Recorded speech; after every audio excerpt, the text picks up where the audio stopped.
তো আজকে আমাদের যে এক্সপেরিমেন্টটা স্টুডেন্টরা করতে চলেছে সেইটা হচ্ছে টু-ওয়ে সুইচ, এবং এই টু-ওয়ে সুইচের জন্য যে প্রয়োজনীয় যে অ্যাপারেটাসগুলো রাখবে সেগুলো আমাদের ওয়ার্কবেঞ্চের মধ্যে অলরেডি লিস্ট রয়েছে, যার মধ্যে আমরা দেখতে পাচ্ছি বোর্ড রয়েছে, আমরা দেখতে পাচ্ছি ওয়্যার রয়েছে, হোল্ডার রয়েছে, বাল্ব হোল্ডার আর সাথে বাল্ব।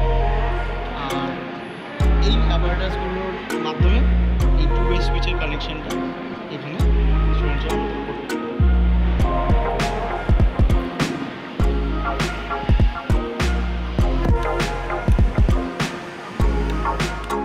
তো আমরা এটা এখানে দেখতে পাচ্ছি যে এটা একটা টু-ওয়ে সুইচ কানেকশান।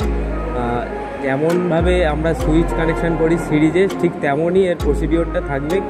শুধু এখানে একটি বাল্ব জ্বালানোর জন্য আমরা দুটো সুইচ ব্যবহার করেছি, এর জন্যে এর কানেকশানটা একটু ডিফারেন্ট টাইপ হবে।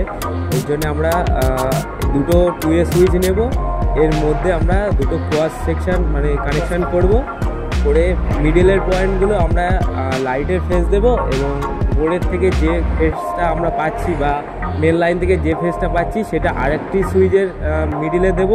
এর মাধ্যমে আমাদের হবে টু-ওয়ে সুইচ কানেকশান, মানে আমরা ডিফারেন্ট দুটো জায়গা থেকে আমরা এটা কন্ট্রোল করতে পারবো একটি সুইচ। যেমন আপনারা দেখতে পাচ্ছেন